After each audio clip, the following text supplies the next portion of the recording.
साधु साधु साधु। नमो तस्से भगवतो अरहतो सम्मा संबुद्धस्से। साधु साधु साधु। हमारे परम कल्याण मित्र गुरु भंते जी, जिन्होंने हमें धर्म बताएं, ज्ञान की रास्ता बताएं, उन परम कल्याण मित्र गुरु भंते के चरणों में मेरा कोटि कोटि प्रणाम। साधु साधु साधु। श्रद्धावान पुण्यवान उपासकों एवं उपासिकाएं, आप लोग बहुत भाग्यशाली हैं, बहुत पुण्यवान हैं। वचन नहीं है बोलने के लिए, कितना भाग्यशाली है। आज हम आप लोग को बहुत सुंदर, बहुत ही विस्मित एक धर्म कारण बताने जा रहे हैं, वो वचन के बारे में। वचन का गलत इस्तेमाल करके लोग कितना दुख भोगा है, आप सोच भी नहीं सकते हैं। वचन को खरम लोग पीछे पीछे आकर कितना कुछ हुआ है। देखिए आपका पास कितना भाग्य है कि हम सभी लोगों के पास कितना भाग्य है कि मनुष्य जन्म मिला, साथ ही साथ श्री सद्धर्म सुनने को मिल रहा है। ये दो मिलन भगवान बुद्ध बोलते हैं सबसे उत्तम मिलन है। ये दो मिलन के बाद एक संपत्ति मिला जैसा कहलाता है, उसको बोलता है क्षण संपत्ति, जो युगों युगों के बाद किसी को मिलता है, जो आपको अभी मिला है। आप अभी जो सुन रहे हैं वो श्री सद्धर्म। तो हमारे तथागत भगवान बुद्ध के जन्म के साथ ही ये सुनहरा मौका मिलता है। इसलिए उपासक उपासिकाएं ध्यान से ये धर्म का वचन सुनिए। देखिए आजकल लोग वचन का इस्तेमाल कैंची जैसा, कैंची उसके लिए तो सिंपल बोलेंगे तो ठीक है, कैंची से कपड़ा करता है, ज़्यादा से ज़्यादा मांस का टुकड़ा काट सकते हैं, उससे ज़्यादा कुछ नहीं काट सकते। लेकिन वचन से दिल का दो भाग कर देता है, जीवन का, परिवार को दो भाग कर देता है, देश को दो भाग कर देता है। एक वचन के कारण, एक वचन के कारण दिल में भाला चुभा देता है जो निकाल नहीं सकता है। एक वचन के कारण नींद चैन उड़ा देता है। एक वचन के कारण क्या नहीं कुछ हो जाता है। उसी वचन से वो कर्म विपाक भोग कर संसार में दुख भी भोगता है। जिसको दुख दिया है उसको वापस उसी प्रकार मिलना पड़ता है।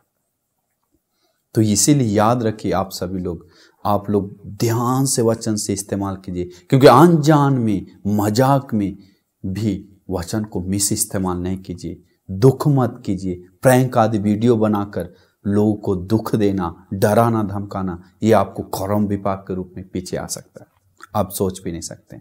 इसलिए हमेशा ज्ञानी बुद्धिमान लोगों का बात को याद करते हुए कि अनजान में लोग कर्म विपाक तैयार कर रहा है, कर्म तैयार करके दुख भोग रहा है संसार में, इस जन्म और अगले जन्मों जन्म में दीर्घ संसार कर रहा है।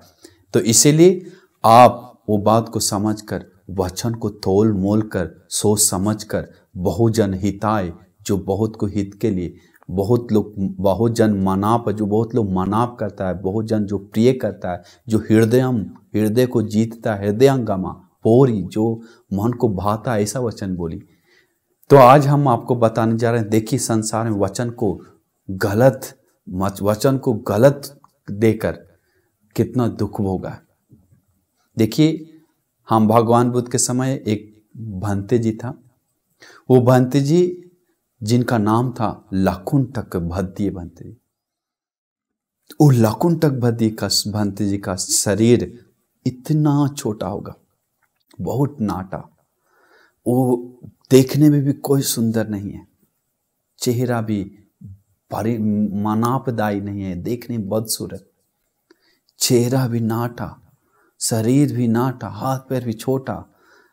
तो लोग मजाक उड़ाया बहुत, भिक्षु लोग मजाक उड़ाया बहुत। वो भिक्षु कोई सामान्य नहीं, अरहंत भिक्षु बन गया था, फिर भी उनको मजाक आ रहा है, निंदा आ रहा है। कारण क्या पता है? उससे पहले हम आपको बताते हैं ये लकुंटक भद्दी अरहंत भंते जी के बारे में। वो कैसे अरहंत होते हैं, उनका क्या पुण्य पीछे आता है। तो लकुंटक अरहंत भंते जी के बारे में आप लोग सुने नहीं होंगे। वो 80 महाश्रावक भिक्षु में से एक भिक्षु है। अग्र श्रावक बोला जाता है सारिपुत्र बंती और मुग्गलन बंती। इसके बाद महाश्रावक होता है, जिसको होता है 80 महाश्रावक, जो हर एक लोग को अलग अलग अग्र स्थान मिलता है। जैसे प्रत्यलाभी भिक्षु में से शिवली आरंभ बनती, जिसको लोग घर घर फोटो टांगते हैं। जिसके बाद उपाली भिक्षु आरंभ बनती, विनयधर भिक्षु में से अग्र, भगवान बुद्ध को उपस्थान करने में अग्र आनंद बनती, बहुश्रुत भिक्षुओं में भी अग्र आनंद बनती, और धुतांगधारी भिक्षुओं में से अग्र महाकाश्यप बनती। ऐसे हर लोग को में 80 लोगों को महाश्रावक के रूप में है, उन लोग को अग्र में स्थान मिलता है। तो लाकुंटक भद्दी उन 80 महाश्रावक में से एक था। उनका वचन मधुर स्वर है, आप सोच भी नहीं सकते कितना मधुर है। लोगों को मन खींचा चला जाता है, कितना खींचा चला जाता है कि बोला जाता था। अभी तो हम सिर्फ अरहंत बनने के बाद के बारे में अभी बता रहा है, अरहंत कैसे बना है तो फिर बता देंगे। अरहंत बनने के बाद उनका वचन इतना मधुर है, इतना मधुर है कि लोग दूर दूर से उनका आवाज सुनने के लिए आता था। लोग दूर दूर से, क्योंकि लोगों को जब सुनने के साथ साथ मन शांत हो जाता था। जिसको काम वासना था उसको भी मन डाउन बैठ जाता था, द्वेष था उसका भी मन खत्म हो जाता, द्वेष, आलसपन दूर हो जाता था, मन भटकाना दूर हो जाता था, शख्स पीड़ा दूर हो जाता था। उनका वचन सुनकर इतना मधुर है, इतना सुंदर है, इतना मन को भाने वाला है, इतना भाने वाला। बहुत दूर दूर से भिक्षु लोग आकर उनका वचन सुनने के लिए आता था। अरहंत बनने के बाद भी बोलते थे भिक्षु लोग, अरे उनका मदद के कारण हमको ऐसा सपोर्ट मिला। क्योंकि भिक्षु लोग बोला है कि हमको समाधि बढ़ाना नहीं पड़ा, अरहंत लाकुंटक भद्दी बनने के कारण, क्योंकि जो मेरा नीवरण था पंच नीवरण, वो सुनने के साथ साथ दूर हो गया। आज भी लोग गाना सुनकर कैसे लोगों का मन शांत हो जाता है, बोलता अरे मधुर आवाज था, लेकिन वो सम्मा शांत नहीं है। लेकिन जो धर्म का मधुर आवाज सुनकर हम सभी लोग का तो कोई मधुर नहीं है। जो मधुर सुनने के साथ मन को राहत मिले, वो एक ही भिक्षु था अग्रस्थान में। भगवान बुद्ध सबसे पहले, दूसरी में आता है लाकुंटक भद्दी, जो मधुर स्वर में बोलने में अग्रस्थान मिलता है। तो फिर भी वो नाटा काला ये सब है, छोटा है, दिखने में बदसूरत है, लेकिन अग्रस्थान मिल गया। ये नाटा कैसे, वो तो हम बाद में बताएंगे। वो रास्ता में जाते समय अरहंत होते हैं, सारांश में हम बताते हैं, बहुत लंबा ये सब घटना है। तो रास्ता में एक दिन जा रहे थे, वो हमेशा कायानुपස්සना का ध्यान करते थे। तो कायानुपස්සना शरीर का यथा स्वभाव मनन करते थे निरंतर। तो मनन करते हुए जाते समय शरीर का अशुभ, शरीर का अनित्य भाव मनन करते हुए जाते समय, वो तो नाटा है, छोटा है, देखने में भी कुरूप है, इतना सुंदर भी नहीं है। तो एक वैश्या, मतलब जा रास्ता में वैश्या का जगह पे से क्रॉस होते समय एक वैश्या उसको उनको देखकर मजाक उड़ाया। कैसा मजाक उड़ाया कि अरे देखो देखो देखो करके मजाक उड़ा रहा था, देखिए कर्म तैयार कर रहा है, मजाक उड़ा के हंसने लगा, हा हा हा करके। उसको देखकर और वैश्या 2-3 लोग था, उन लोग भी हा हा करके हंसने लगी।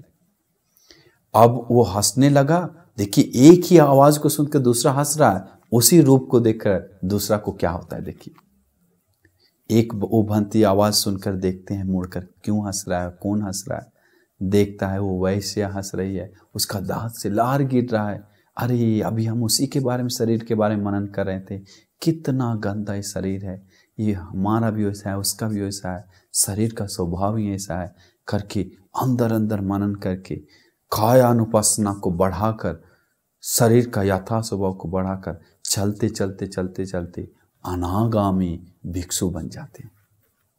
इसके बाद विहार में जाने के बाद वो अरहंत, मेहनत करके ध्यान में लगने के बाद अरहंत भिक्षु बन जाते हैं। दूसरे को धर्म बताते हैं, मधुर स्वर से हजारों लोग आते थे धर्म सुनने के लिए। भिक्षु लोग दूर दूर से आते थे धर्म सुनने के लिए। भगवान बुद्ध उनको अग्र स्थान देते हैं। एक एतदग्गं भिक्खवे मम सावकानं मंजु स्वरानं भिक्षूनं यदिदं लकुंटक भद्दीय भिक्खु। लकुंटक भद्दीय भिक्षु के अलावा दूसरा कोई नहीं है जो मधुर स्वर से बोलता हो उतना जैसा। तो सोचिए कितना है। कभी कभी भिक्षु लोग, एक दिन दूर से भिक्षु लोग आने के बाद लकुंटक भंते जी का, भद्दी भंते जी का धर्म सुनना, मधुर स्वर सुनना है, लेकिन पता नहीं था लकुंटक भद्दी भंते जी कौन है। उन लोग सब लोग आकर एक छोटा नाटा भंते जी को देखा विहार के अंदर, उन लोग मजाक उड़ाने लगा। अरे तुम नाटा है, अरे तुम्हारा एक गाल ऐसा टेढ़ा दिख रहा है, मुंह टेढ़ा दिख रहा है, बदसूरत है, ऐसा है, शीशी देखो कितना छोटा है करके भिक्षु लोग बोलने लगा। और कि उधर रहने वाला भी कोई कोई को पता नहीं था, मजाक उड़ाने लगा। भगवान बुद्ध दूर से देखकर बताते हैं, सोच देखते हैं, अरे ये भिक्षु लोग आग से टक्कर ले रहा है, आग से टक्कर ले रहा है, वो अपना जल कर राख हो जाए, विनाश हो जाएगा, बहुत बड़ा कर्म तैयार कर लिया। क्या कर रहा है वो भिक्षु अनजान में? क्यों? अरहंत भिक्षु है, अभी मजाक उड़ा रहा है। इसके बाद क्या होता है, तो मजाक उड़ाते समय वो भंते जी भी कुछ नहीं बोलते। क्यों? भंते जी अपना स्वभाव ने, हमारा अरहंत हमसे मजाक मत करो, ऐसे अरहंत लोग नहीं बोलता है। मैत्री करके मन नीचे करके हंसते हुए चले जाते आगे। तो वैसा ही हुआ। तो उन लोग मजाक के, तो भगवान देख रहे हैं कि अरे अपना निर्वाण का बाधा बन रहा है, वो अपने को बना रहा है एक वचन बोलकर। फिर उन भिक्षु लोग आता है भगवान के पास, भगवान हम लकुंटक भद्दी भंते से धर्म सुनने के लिए आए थे। सुन क्यों आना मन करके पूछता है, बोलते लकुंटक भद्दी भंते से धर्म सुनने के लिए आए थे। अरे तुम जिसको मजाक उड़ा रहा था वही तो मधुर स्वर में धर्म देने वाले लकुंटक भद्दी पंडित है। बोला भंते जी भगवान वो तो मेरे सामने जो बोला, जिसको मजाक उड़ाया जो गया है छोटा, वही है लकुंटक भद्दी। आँख खोल के रख गया। बोला भगवान हम उन्हीं से मिलने के लिए आए थे, धर्म सुनने के लिए थोड़ा दूर से। तो भगवान बोलते हैं वो, लेकिन बोला भगवान वो बताया नहीं अपने के बारे में। बोला है अरहंत लोग ऐसा नहीं होता है। से लो यथा एक घनो वातेन समीरति एवं निंदा प्रशंसासु न समित जानते पंडितो। पंडित लोग जैसे पर्वत को हवा हिला नहीं सकता है, वैसे मजाक से, निंदा से अरहंत मुनि लोग का दिल, जीवन कंपा नहीं कर सकता है। भगवान बताते हैं वो पंडित है, ज्ञानी है, श्रेष्ठ है, मुनि है। उसको जाकर माफी मांगने के लिए बहुत सारे भिक्षु लोग बोलते हैं। तो समझ जाइए कैसा है। तो भगवान और भिक्षु लोग को इकट्ठा करते हैं, समझा दिखाना चाहिए भिक्षु लोग के बारे में। भगवान सबको बताते भिक्षु भद्दी लकुंटक भद्दी भंते जी भिक्षु से मजाक मत करो, उनको खेल खेल में मत लो। वो आग है, जल जाएगा तुम लोग। वो महाश्रावक है, वो भिक्षु अरहंत है। वो लकुंटक भद्दी को एक भी ऐसा समाधि नहीं है जो उसमें नहीं जा सकता है, सारा समाधि के में बैठ सकता है, पा सकता है। इतना वो चतुर है, दिमाग वाला है। इसलिए मजाक मत करो करके लकुंटक अरहंत भंते के बारे में बताने लगे भगवान गुण।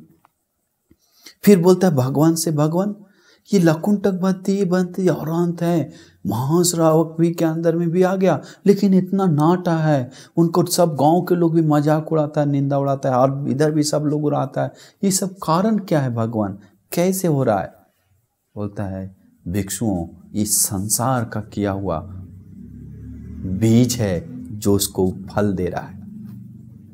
वो बीज है, यादि संग वपते बीजंग तादि संग हरते फलंग कल्याणकारी च कल्याणकं पापकारी च पापकं। जो बीज रोपता है अपना खेत में वही पाता है। वो कल्याण रोप रहा है जीवन में तो कल्याण पाता है, पाप रोप रहा है तो पाप ही उसको दुख भी पाक देता है। तो उसी प्रकार वचन से कैसे दुख दिया भगवान बताते हैं। आज से बहुत कल पहले वो ब्रह्मदत्त नाम का एक कौन था? राजा था। ब्रह्मदत्त नाम का राजा। वो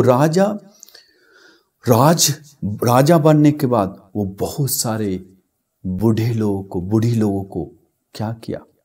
मजाक उड़ाया वचन से। चलते हुए दादा दादी लोग को लाठी छीन लेता था, दादा दादी लोग को मटका लेकर नाचने के लिए बोलता था, कूदने के लिए बोलता था, दौड़ने के लिए बोलता था, साड़ी खींचता था, बाल खींचता था, ढकेल देता था, पीछे चलते चलते लात मार देता था कि राजा है, कोई कुछ नहीं बोल पा रहा है।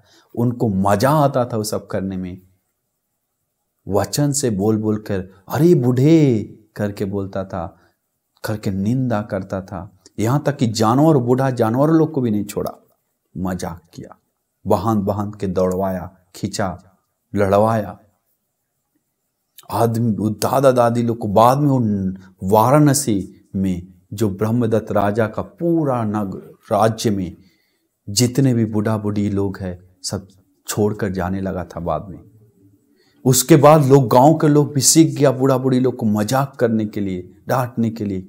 बोला जाता था, घटना में आता है कि कोई भी उस समय मरने वाला एक भी दिव्य लोक में नहीं जा रहा था, एक भी दिव्य लोक में नहीं जा रहा था, सब मरना, क्योंकि बड़े बूढ़े लोग को अगौरव, निंदा, माँ पिताजी दादा दादी को सेवा नहीं करने का कारण, निंदा करने का कारण। देखिए कितना खतरनाक है वचन का। तो इसके बाद शक्र देवेंद्र जो तावतीस देवलोक का अधिपति देवराज है, वो बोधिसत्व होते हैं उस जन्म में। वो देखते हैं क्यों नहीं दिव्यलोक में देवताओं अभी जन्म ले रहा है, पुण्य नहीं कर रहा है क्या, धर्म का आचरण नहीं कर रहा है। तो दिखता है वो एक असत्पुरुष बनकर दादा दादी लोग को, मनुष्यों को, संत लोग को निंदा कर रहा है, दुख दे रहा है।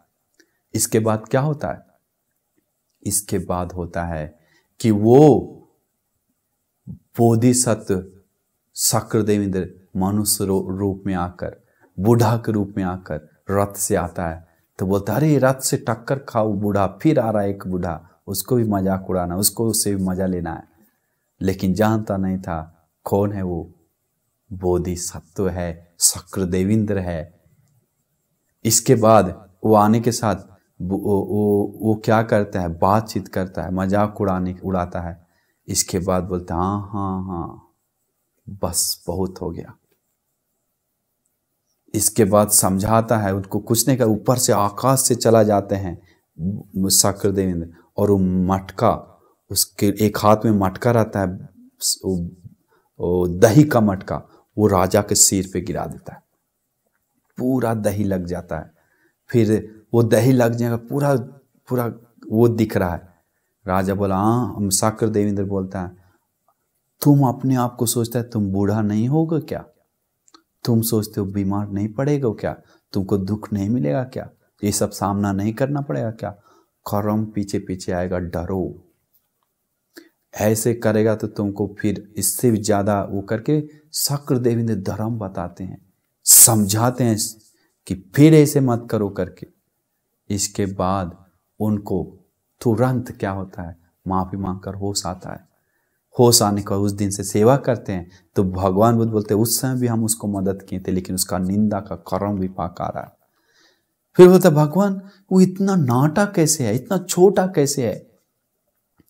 तो वो भी वचन का ही दोष है, और क्या है। ये 2 इंच का वो मुख से कितना लोग का दिल छेद करके चला जाता है, अभी आप जान भी नहीं सकते। ये 2 इंच का मुख से कितना को दुख देता है आज दुनिया में। एक एक मैसेज देख के रात रात भर वो नहीं सो रहा है, वो अपना नए नींद का चैन ले रहा है, चैन का नींद ले रहा है, सब ले रहा है। जिसको डांट दिया वो बेचारा रात भर जग के पछता रहा है, दुख भोग रहा है। बेमतलब का गरीब लोग को निंदा करके, बड़े बूढ़े को निंदा करके। घमंड है, कारण क्या? घमंड है। लोग घमंड है, हम डिग्री लिए हैं, मेरे पास पैसा है, मेरे पास गाड़ी है, हम सुंदर हैं, हमारा ऐसा है। ये घमंड ज्यादा समय तक नहीं रहेगा, चूर हो जाएगा, तब आपको आंख खुलेगा, तब आपको आंख खुलेगा। इसलिए याद रखिए, दिमाग से मनन कीजिए, एक बात सोचिए। तो वो भगवान बुद्ध फिर उसको बताते हैं कि भिक्षुओं, वो नाटा होने का कारण है भगवान क्या है। भिक्षुओं, वो काश्यप भगवान बुद्ध के समय एक इंजीनियर था, मिस्त्रियों का बड़ा मिस्त्री, सब एरिया का सबसे दिमाग वाला मिस्त्री था। लेकिन हुआ क्या बाद में, काश्यप भगवान बुद्ध जी परिनिर्वाण होने के बाद अंतिम संस्कार करके उसका जो अस्थि धातु है उसका स्तूप बनाने का प्लानिंग चल रहा है। वो प्लानिंग बहुत सुंदर से चल रहा है, मीटिंग रखकर तो बोला वो महामिस्त्री को जो सबसे दिमाग उसको लेकर आओ। तो सब लोग का प्लान, पैसा, सब चीज के पास है। बोला 7 योजन बड़ा स्तूप बनाएंगे ऊंचा। तो मिस्त्री से अरे बाप रे उतना बनाना है, सब करना है, टेंशन जैसा देखने लगा। भगवान बुद्ध का स्तूप को टेंशन जैसा देखकर वचन से बोल दिया, अरे क्या मतलब हो इतना बड़ा बनाने का, छोटा मेंटेन कौन करेगा, मेंटेनेंस कौन देखभाल करेगा, उतना बड़ा कितना समय लगेगा, लफड़ा है, छोटा थोड़ा करना चाहिए। करके स्तूप का छोटा कर दिया। किसका स्तूप को? भगवान बुद्ध का स्तूप से अस्थि धातु से टक्कर खाया। बाकी बुद्ध लोग का धातु, अस्थि धातु, अधिकतर लोगों का एक ही स्तूप बनता है। सिर्फ हमारे गौतम भगवान बुद्ध का अस्थि धातु अनेकों स्तूप में बटा है। क्यों? आजकल लोग का मन इतना नीच हो गया है। समय के साथ धीरे धीरे अभी देखिए कितना मन गिर गया है सबसे ज्यादा, कि एक चीज मतलब विहार भी सब घर घर में, अलग अलग गांव गांव में एक एक एरिया में बना रहा है। देखे या ना देखे, कुछ हो जाए चाहे ना हो, लेकिन विहार बना के सड़ जाए, लेकिन दूसरे को दिखाने के लिए, न्यूज में छापने के लिए, चिल्लाने के लिए विहार तो बना देगा। बदली लेने के लिए वो बनाए तो हम भी बनाएंगे, बना लेगा, लेकिन मिलजुल कर एक बड़ा विहार नहीं बनाएगा, नहीं बनाएगा। क्यों? वो श्रद्धा से करने वाला नहीं है, दिखाने वाला है सिर्फ। तुम्हारे गांव में तो हमारे गांव, तुम्हारे नगर में तो हमारे, तुम्हारा एरिया में तो हमारा एरिया में है, ऐसा है तुम्हारा तो मेरा भी ऐसा है, बस पुण्य विचार ऐसा कम है। बड़ा विहार बना ऐसा नहीं है। तो वो सब छोड़िए। उस समय क्या हुआ, स्तूप को बोला 6 योजन, 6 योजन बनाने के लिए लोग बताया कि पैसा सब है, 6 योजन बनाएंगे। बोला मिस्त्री, बड़ा मिस्त्री, मेन मिस्त्री, नहीं 6 योजन बड़ा ज्यादा है। बोला 5 योजन कम, नहीं 5 योजन कौन मेंटेनेंस करे, बहुत बड़ा है, समय लगेगा। बोला 4 योजन, 3 योजन, 2, 1 योजन, नहीं 1 योजन कम से कम, ठीक है 1 योजन बनाएंगे हम लोग, वो ठीक रहेगा। करके 7 योजन से 7 गुना कम करके 1 योजन में आ जाता है। 1 योजन बनाता है, उसका कर्म विपाक पीछे पीछे आता है। जन्मों जन्म में नाटा, निंदा किया बड़े बूढ़े लोग को, संत लोग को, उसके कारण जन्मों जन्म निंदा, अरहंत होकर भी निंदा मिल रहा है। क्या खेल है कर्म का। सब जो दुनिया देखिए अभी निंदा मिल रहा है, नाटा हो रहा है, क्या है, प्रदर्शन कर रहा है, दुनिया को दिखा रहा है कि हम बुद्ध लोग का स्तूप कम किए हैं, हम लोगों को निंदा किए हैं, दुनिया को दिखा रहा है कि हम निंदा किए, इसलिए हमको निंदा मिल रहा है।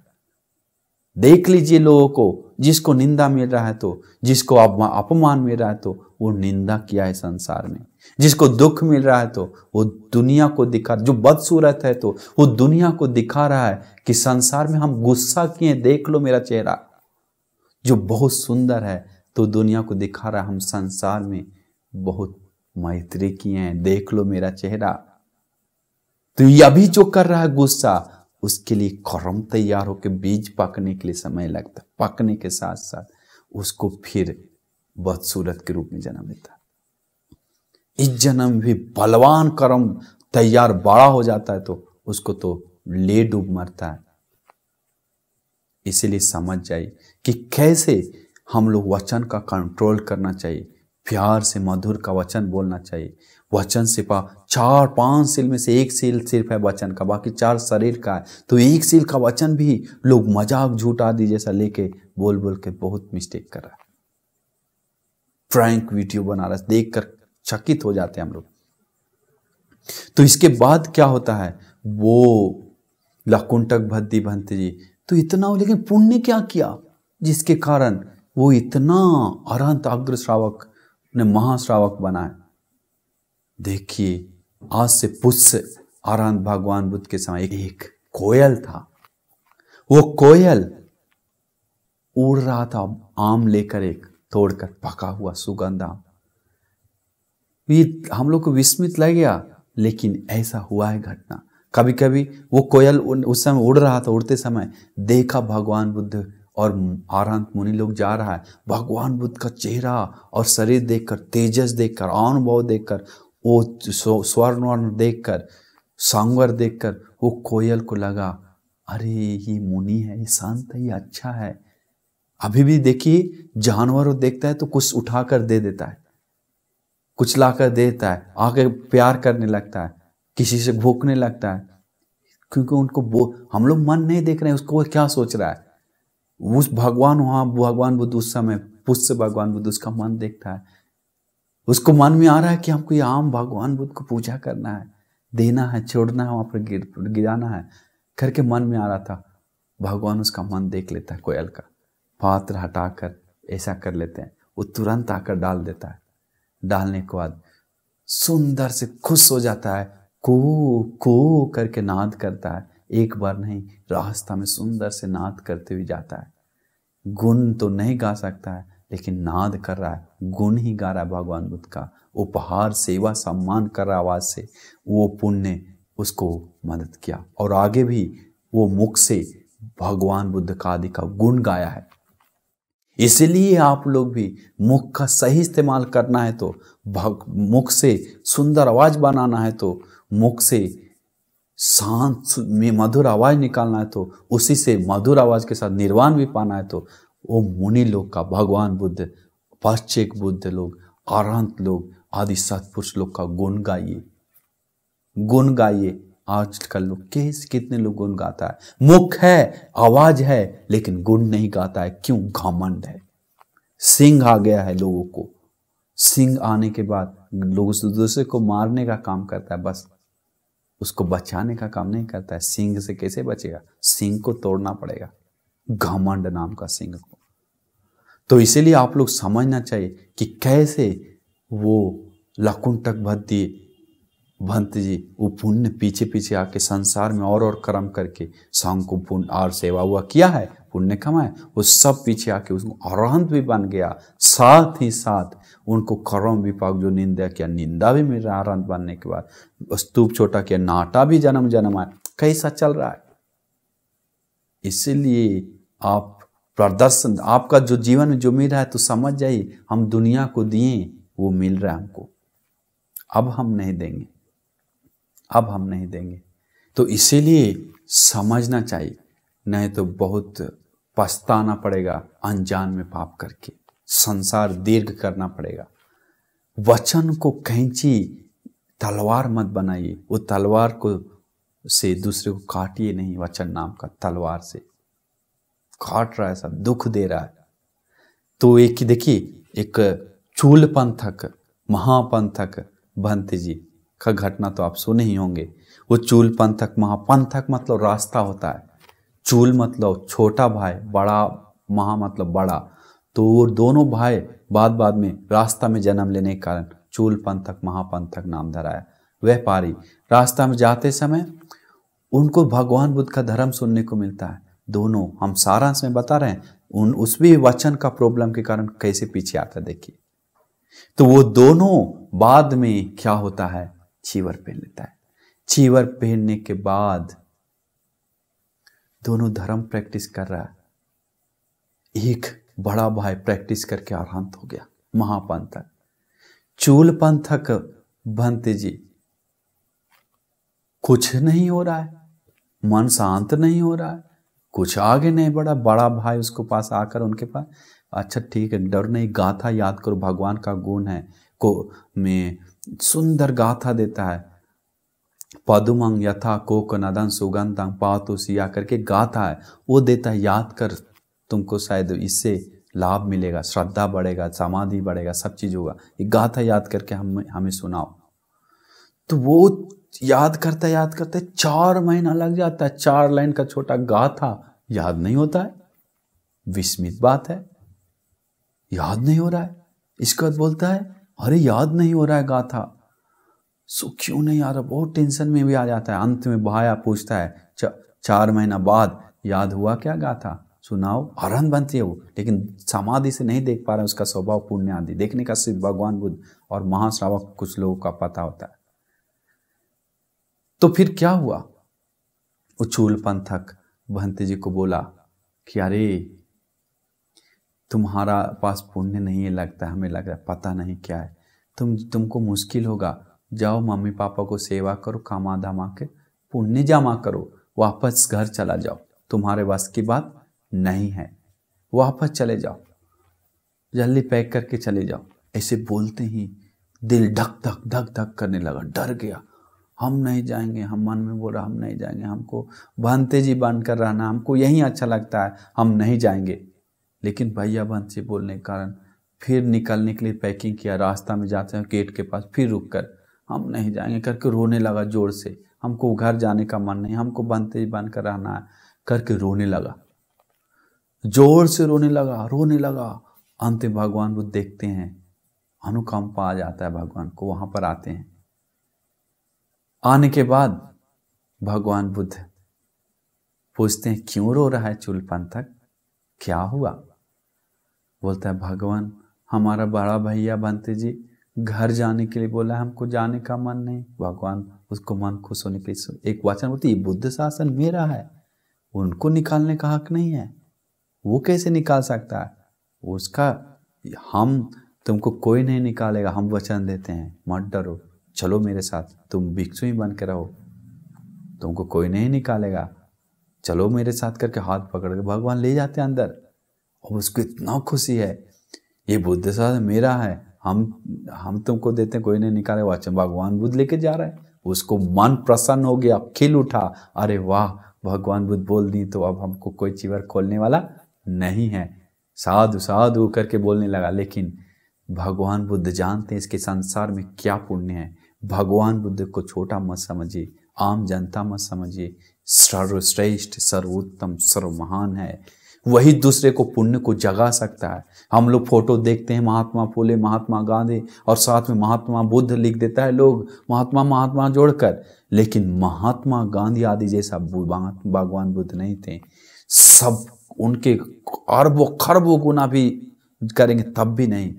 उन सब के सामने भगवान बुद्ध, उन लोग भगवान बुद्ध के सामने एक बालू का कंकड़ जैसा भी नहीं है। सीना टान के बोल रहे हैं भगवान क्लेश को नष्ट किए हैं, राग को नष्ट किए हैं, देश को नष्ट किए, मोह को नष्ट किए, दूसरे को नष्ट करने के लिए धर्म बता रहे हैं। सामान्य बात है क्या? नहीं। तो वो मुनि जी श्रेष्ठ आग्रह, उनको वो देख रहे हैं उनके पिछले जन्म क्या पुण्य है, क्या वो दूसरा लोग कर सकता है, क्या तार सकता है, क्या वो देख रहे हैं। देखने के बाद एक संसार में अनित्य बढ़ाया था वो याद आ जाता है, जिसके कारण वो में अनित्य किया है। इसीलिए भगवान बुद्ध उनको एक काम देते हैं चूलपंथक भंते को कि ये लो राज्यो हरना राज्यो हरना राज्यो हरना करके बोलना है। राज्यो हरना तो हम गंदा साफ कर रहे हैं, धूल हटा रहे हैं, गंदा साफ कर रहे हैं, गंदा साफ कर रहे हैं करके, लेकिन ऐसे बोलने से भगवान देकर काम चले गए।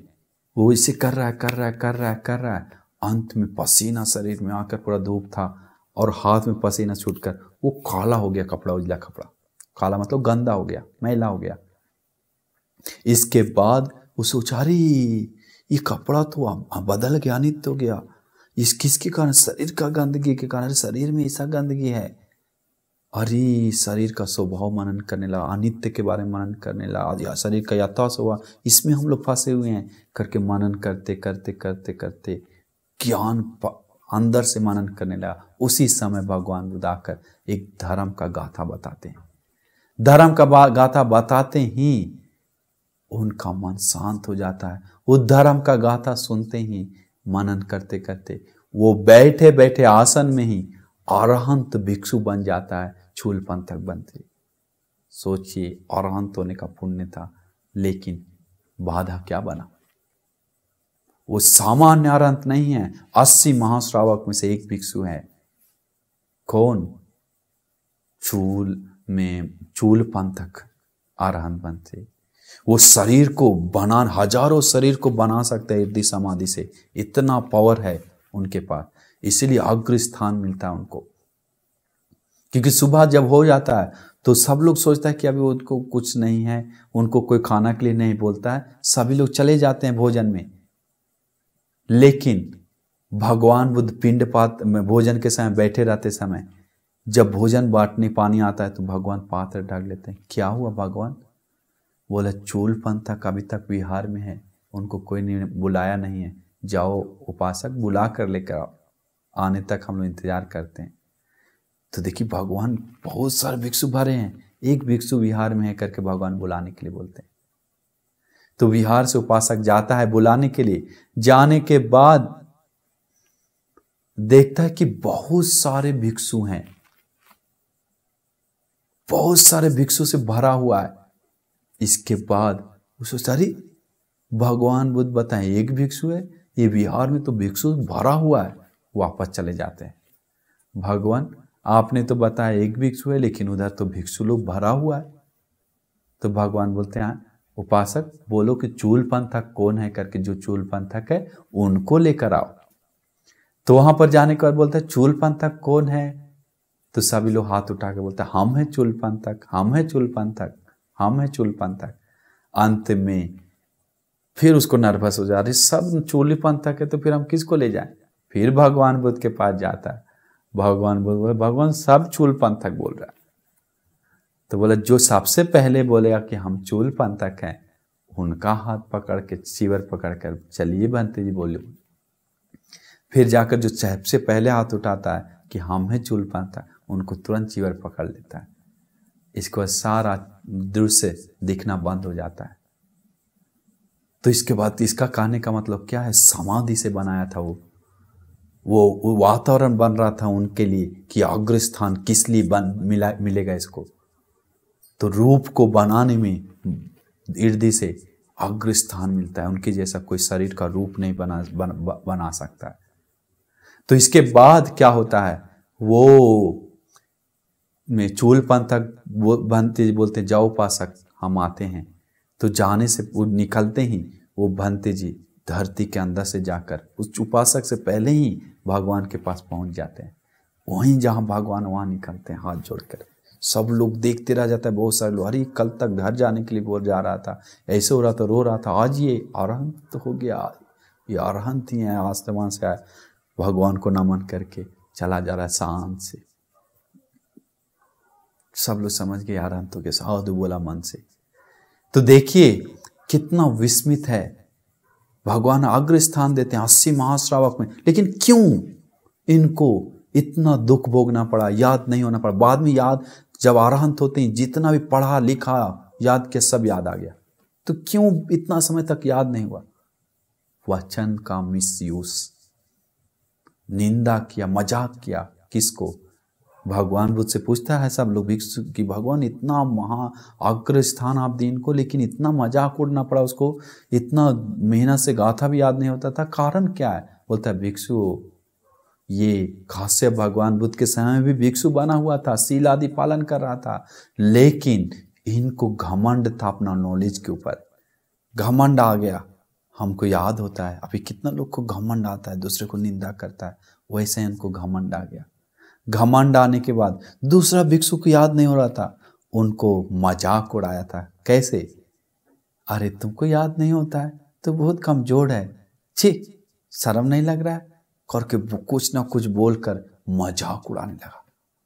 अंत में याद, मन टेंशन में आके वो याद करना छोड़ देता है। वो भंते जी छोड़ देने कर कई महीने तक याद नहीं करता, फिर कोशिश करता है याद करने की। उनके वचन के कारण बहुत पीड़ा हुआ।